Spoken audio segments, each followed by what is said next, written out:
G'day Bargy crew, I hope you're having a fantastic day today and your family's happy and healthy. Okay, I'm going to tell you a tale of Smut. But first, before we get into that, let's go get a job. Let me just kick off my shoes here so I can control the pedals a bit better. I just recently got a new office chair as well, and I've had to readjust my seating position and my pedals, so if I stuff up changing gears or whatever, that's why. Oh, and one other thing, just hang off a tick.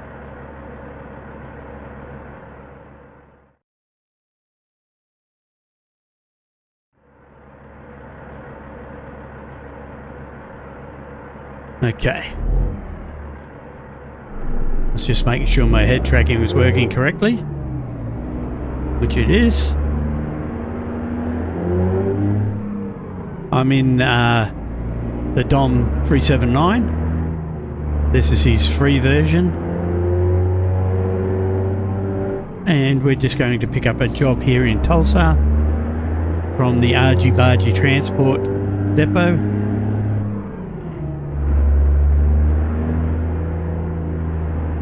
And then I'll get into telling you all about the tale of Smut. And I bet you it's not what you think.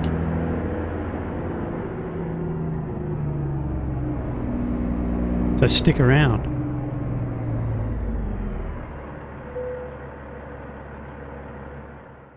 Alright, let's take a job. What are we going to do?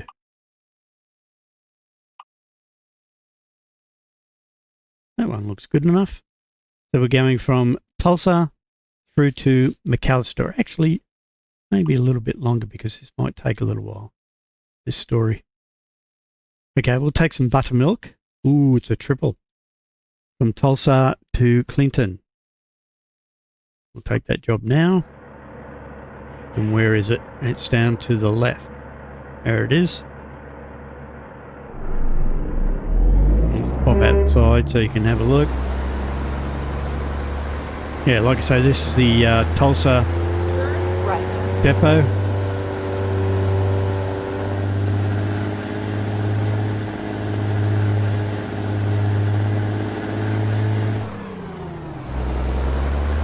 And again, like I say, the 379 DOM free version.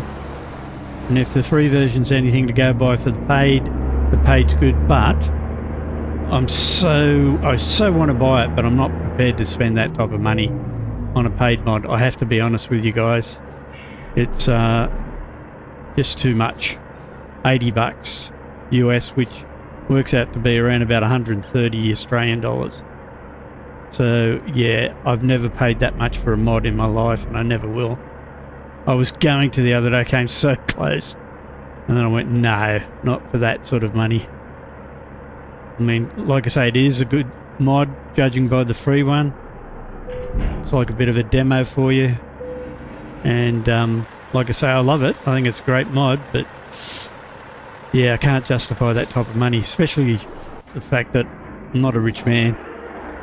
And spending that type of money, you know, really hurts the wallet. Oh. If I get started here, like I say, this is because, or is it? Something weird going on there.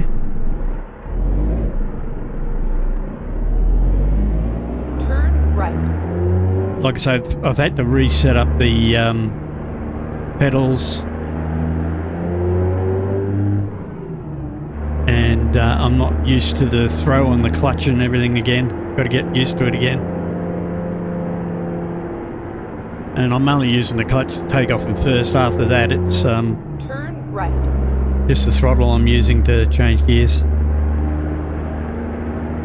So like I say, yes, we've got our triple. Let's have a look at that on the outside so you can see it, with the Bargy Transport logos all over it.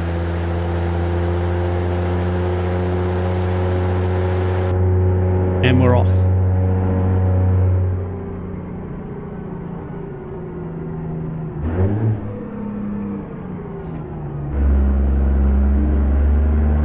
Go straight.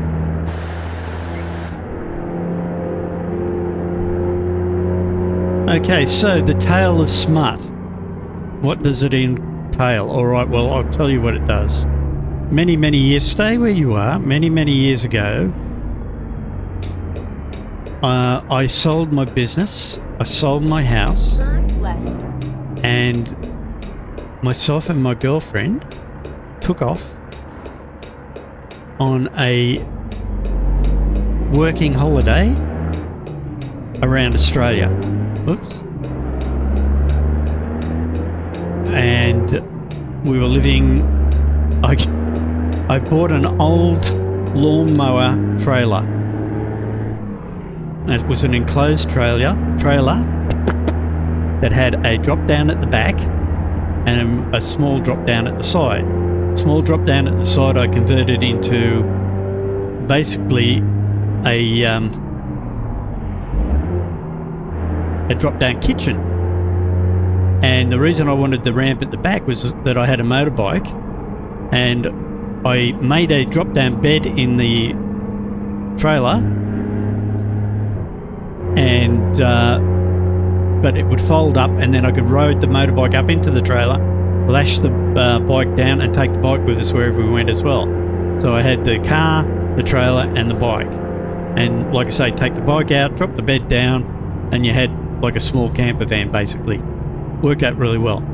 So like I say, we sold the business, we sold the house, and we were off going around Australia. And the reason that I did that was because I'd built up a business and I'd spent so much time on the business that I made myself sick. And what had happened was for 72 hours straight I worked on this business without going to sleep. All I did was I stopped to eat occasionally, and it got too much and I ended up in hospital. So it's not, yeah, it's weird. Something's wrong.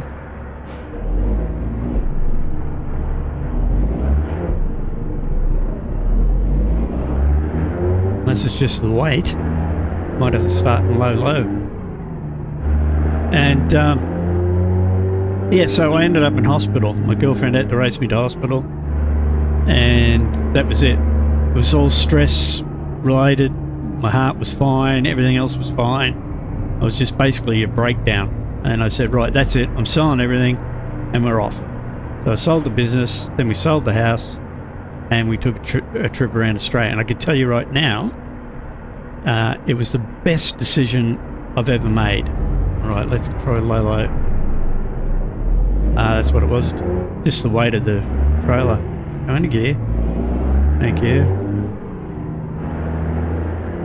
And yeah, so off we went.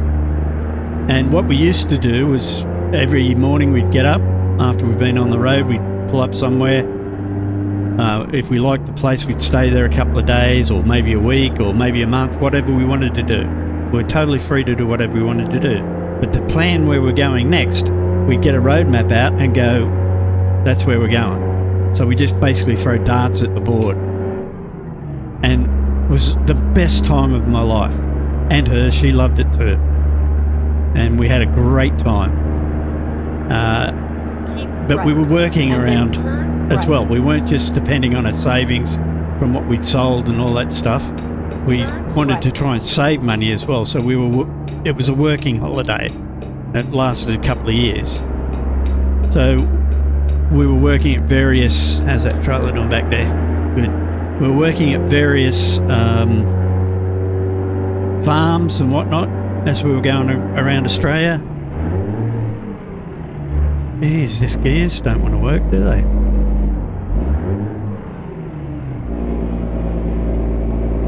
Yeah, it's definitely the weight of this trailer. It doesn't like it. Anyway, so yeah, so we were working, yeah, we were doing fruit picking, grapevine trimming, anything and everything we possibly could do. I even did bridge inspection at one stage and worked with a guy. We were inspecting bridges in the outback roads to make sure that they were safe and recommend any modifications or alterations or improvements that had to be made to the bridges to keep them safe for the people that were crossing them. Go straight. And yeah, so away we went, and we were having a great time. And we ended up in Bundaberg in Queensland. And if you know anything about Australia and Bundaberg is a rum that,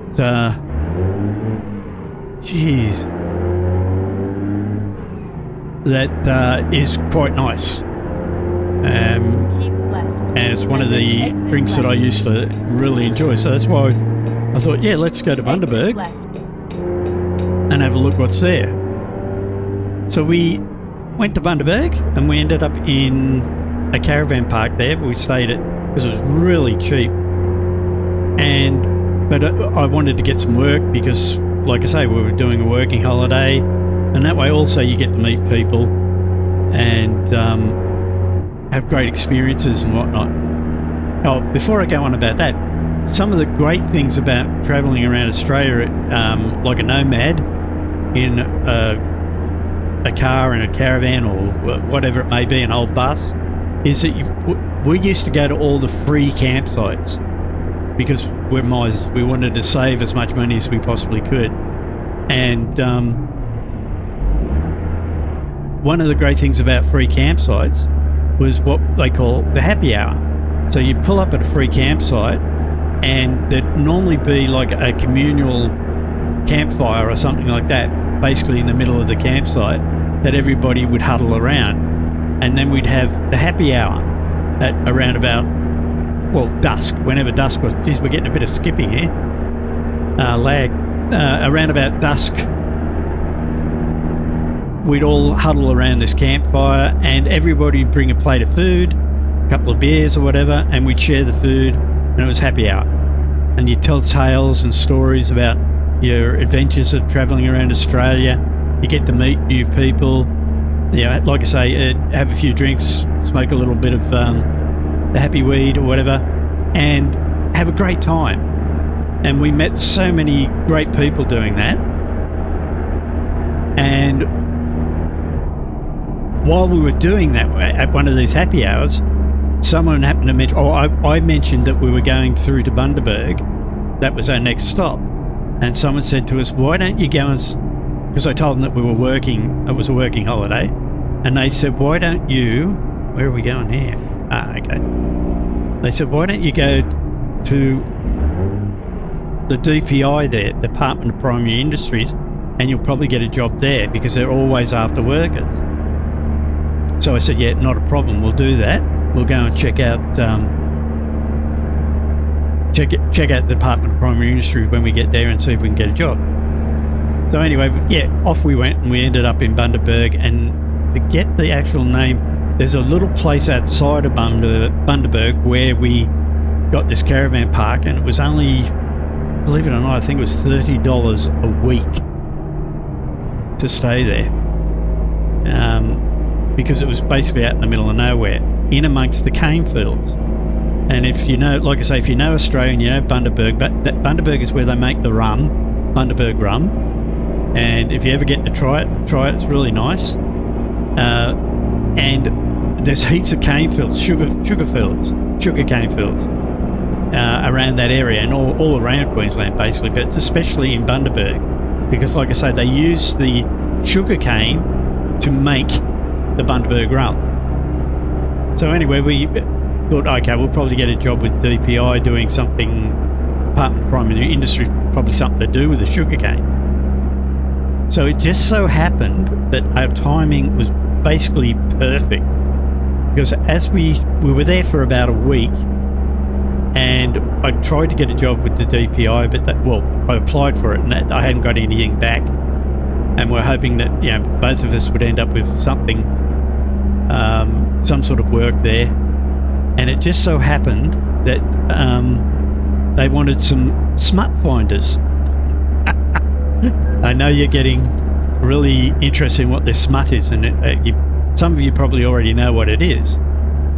It's not what you think it is. It's not anything to do with with sexual preferences or anything like that.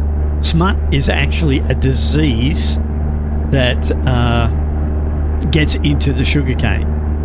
And it's always weird because when we tell people the story about how we went into Bundaberg to find smut, they think we were looking for some sort of sadomasochistic sort of thing or something like that. But no, it was smut,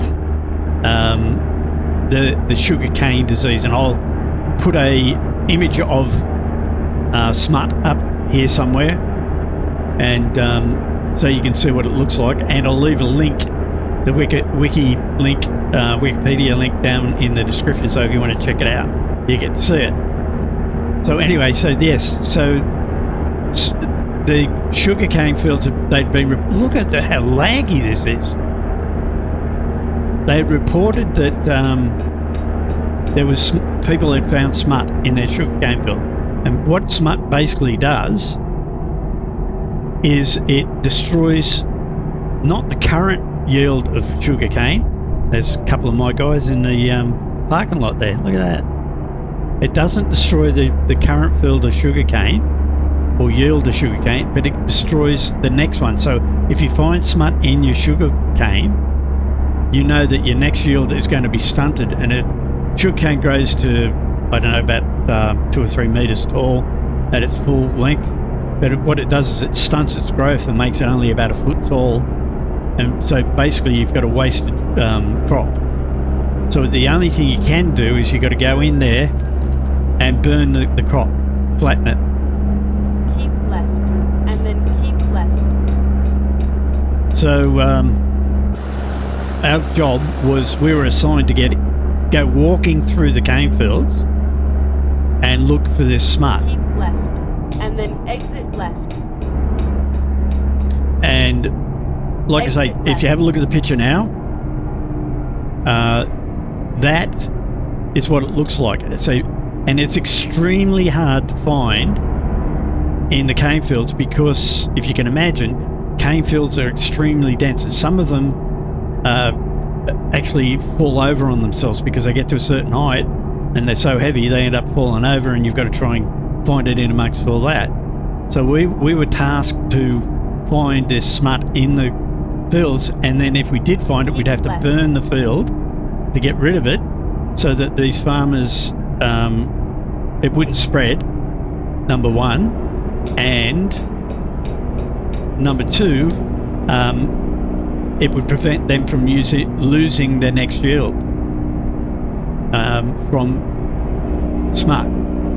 And you can imagine not many of the farmers were happy to see us when we would rock up looking for smut in their field. And there's 2 reasons they weren't. One, they knew that if we found it, they're going to lose their crop, and therefore they'd lose the money that they'd make out of that crop. And number 2, if they were organic farmers, they didn't want us on the field, because if you know anything about farming and having organic license to prove that you're an organic farm, meaning that you're free from all pesticides and herbicides or any chemicals of any sort, they weren't happy to see the DPI turn up with all our equipment, which was chemical based for testing, and we had detergents and antiseptics and whatnot.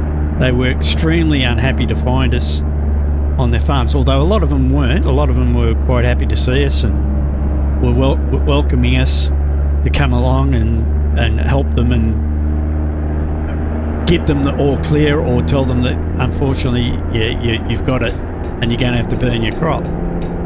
Anyway, so we ended up on teams of headlights, doing really well. We ended up with teams of about 5 or 6 people going through these cane fields, and there were rows and rows, and you walk through the rows. Like I say, sometimes they'd fall over and you'd have to climb over and find it. And there was a lot of backpackers and whatnot, and you would have to contend with wild pigs, snakes, dogs, the whole lot, the whole gamut. And wild pigs, like razorbacks and stuff like that with the big tusks, were pretty scary. And one of the tricks that I used to play on the British backpackers that that were working with us is I would run through the cane field squealing like a pig, making out like they were being chased, and they absolutely shit themselves and come screaming out of the cane fields. It was funny at the time. But I don't think they were happy about it, but a lot of the other guys and girls thought it was funny. But yeah, we ended up finding smut in quite a few of the fields, and we had to destroy them. I was the first person actually on the team to find it, and like I say, it's extremely hard to find. So yeah, it's not the smutty thing that you think it is. It's a disease that the sugarcane fields gets. But we made a lot of friends doing that, and the reason I was telling you is because I was just recently watching a trucker on YouTube. So we crashed. Okay, I'm back. You probably notice I'm in a different truck with a different trailer. The reason that is because that profile that I was on, I've had a few problems with, but I thought it was the truck. But, whoops, it turns out it's not. Turns out that something's wrong with that profile, and it keeps crashing. So, I've switched profiles, picked up another short job, and I can continue with the story. If I can remember where I was. Oh, that's right, yes. So, I saw this YouTuber. He's a truck driver, and he was telling a story about why he resigned from a certain company. And it reminded me of the smut. I know that sounds weird, but the reason that is because the story that he told was very similar to what happened to me. So we're doing this, looking for the smut in the fields, and the working conditions were pretty poor. In fact, it got that bad that one of the British backpacker girls actually fainted while she was in the field because of how hot it was and lack of refreshments or whatever, and the fact that she'd asked if she could have a break, and she was told by the foreman, no, you can't, and all that stuff. And this has been going on for quite some time, where the conditions were really bad, and it was getting worse. They did supply us with food and stuff. We get a lunch break, and that was all free or whatever, and that was good. But the working conditions where you're out in 40 to 45 degree heat, you're in the fields, farm, so you had no shade, and they were working us to the bone. We were very seldom getting breaks. We had to be in rubber boots, full overalls with a hoodie, because we weren't allowed to contaminate the fields, and gloves, masks, everything. So you were hot, and you were in hot clothing as well. And like I say, it got to the point where it was just, the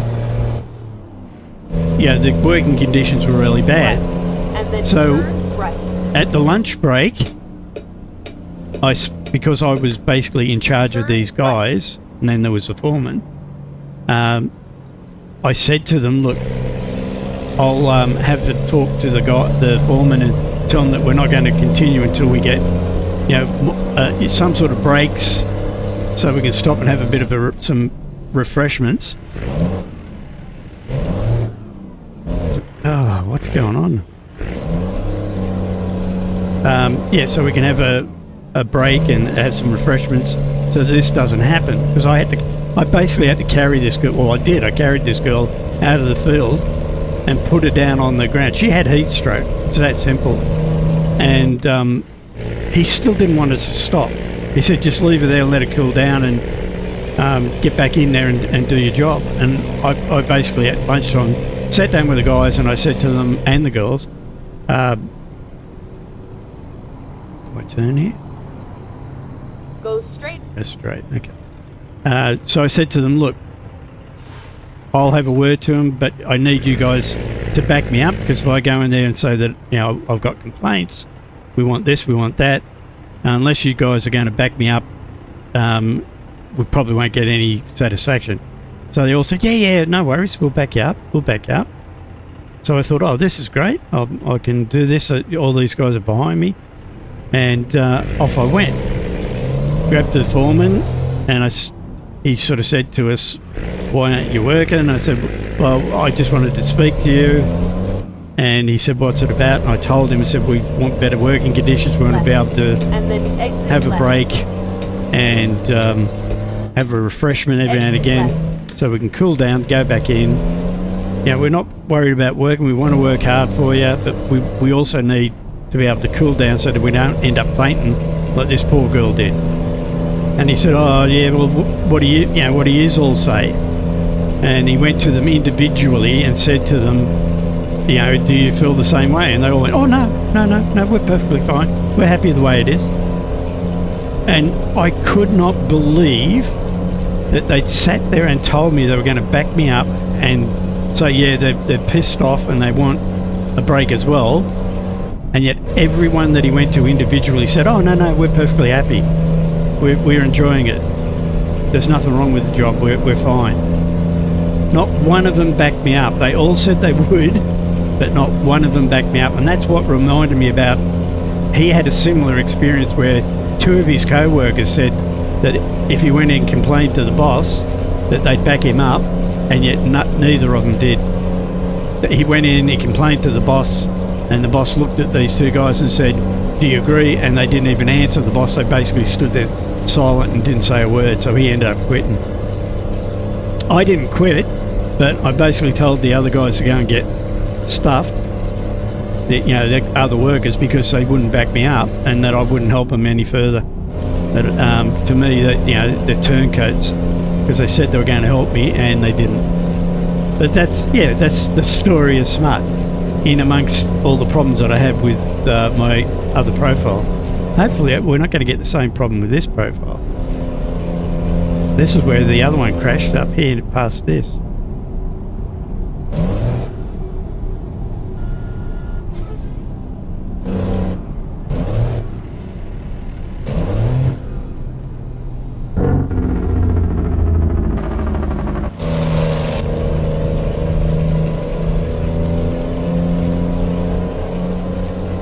We shall see.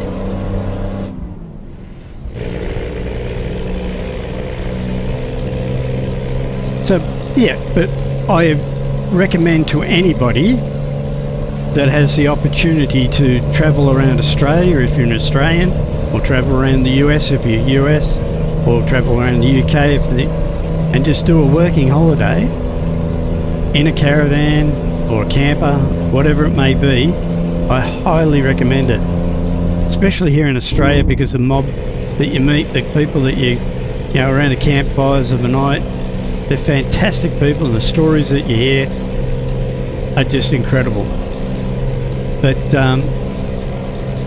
and you can do it. And the funny thing is, when we were working for the DPI in Queensland, we actually, I can't remember exactly how long we worked for them. I think we worked for them for about 7 or 8 months, and in that 7 or 8 months we actually saved just under $20,000 we put in the bank, because the accommodation was so cheap, and our food, except for dinner at night, was being paid for by the DPI, because they supplied smoko, which is like basically breakfast, and lunch.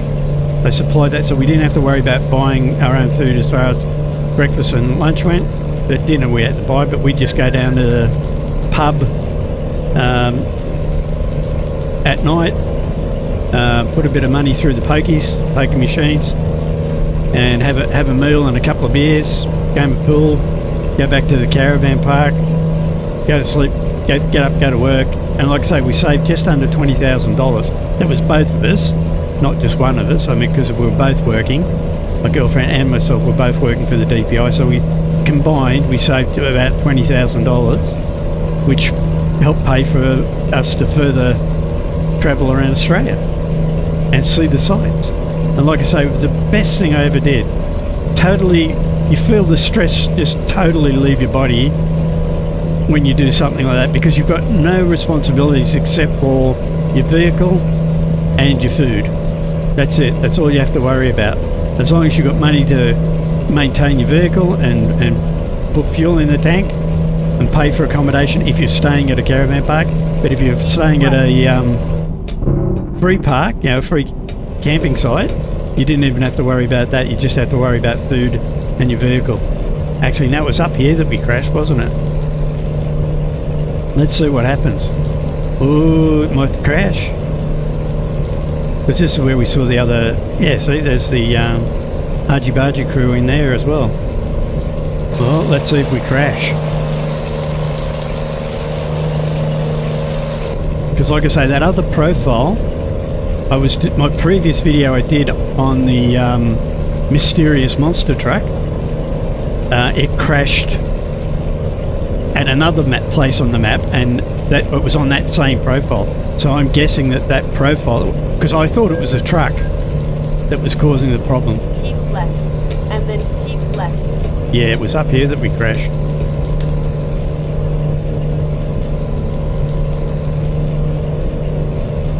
I think. Yeah, it was. Keep left, and then exit left. Yeah, it was here. Exit left. Somewhere.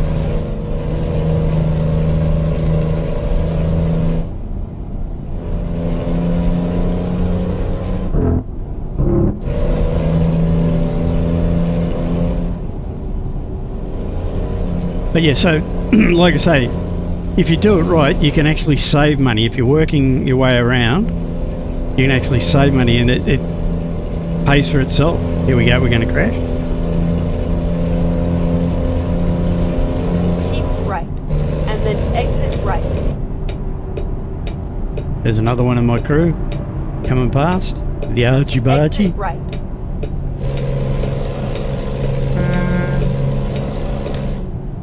Doing a good job there, mate. Keep right. Well, it doesn't look like we're going to crash. Hopefully, fingers crossed. Like I say, I'm pretty sure it's that profile and something. One of the mods on that profile is causing the problem, I think. I've only got a few map mods on that other profile. I think I've got Great Mid-North, Coast to Coast, and ATS Expansion. They're the only map mods I've got on there, so don't know if it'd be any of them that's causing the problem. I think it might be one of the other mods. And then turn right.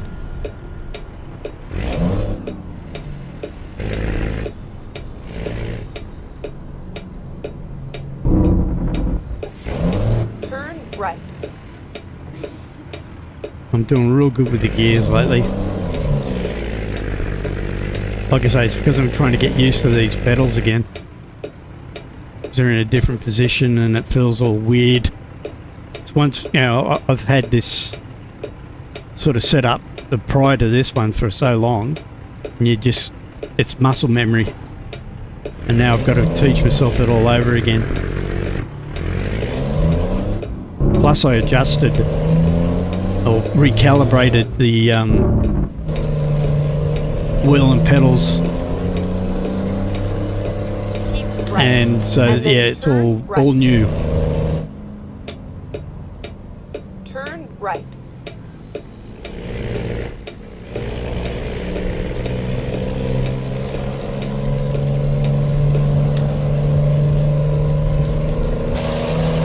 Oh yeah, let's have a good look at the truck too. We'll have a good look at the truck when we pull up,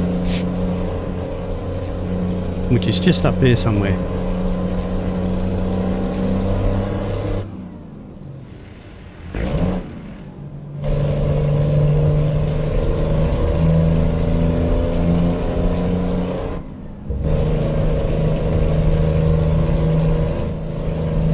At the roundabout, take the first exit. What roundabout? Was that supposed to be a roundabout?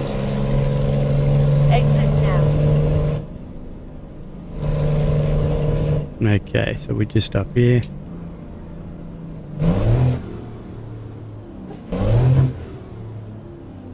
Oh, look at that. I got the gears right that time. You have arrived at your destination. Alright, where are we dropping off? Around the back by the looks of it. Yep. That's what it is. The clutch is actually disengaging right at the top of the stroke. That's why I'm having so many problems. Boop. Where are we parking this? In there? No. Around the back here. And then we can have a proper look at the different truck I'm driving. This is not the Dom. And by the way, it wasn't the Dom that was causing the problem with the crash in the other profile. Like I say, it's not the truck, it's something else that's causing the problem, because it's happening no matter which truck I drive in that profile. We're going to get it in there. Yep, excellent. Alright, let's pop out and have a look. I always do it, press the horn instead of the camera button. So yeah, very nice looking truck. And there's the Bargy transport trailer. And we shall unhitch, see how we did. Alright, so 121 miles, 3 hours, 36 minutes, 23 gallons of fuel, $6,669 we made. Excellent. Alright guys, so yeah, that's the weird story of the Smut. Just thought I'd tell you that, and I was hoping to take the Dom out for a good run, but like I say, unfortunately that profile keeps crashing, so I'm going to have to work on that and find out why and fix it. But thanks for coming along for the ride and listening to my boring story. But I do recommend, if you ever get to Australia, if you're not an Australian, and you get a chance to tour around Australia, do it. It's a beautiful country. I've lived here all my life, so I'm a little bit biased, but it is. And if you are Australian and you're thinking about doing it, do it. Highly recommend it. If I get the chance to do it again, I'm going to do it. And yeah, no matter what, I will be doing it again one day. So yeah, hopefully you enjoyed that. If you did, give me the thumbs up. If you didn't, thumbs down. If I bored you to tears.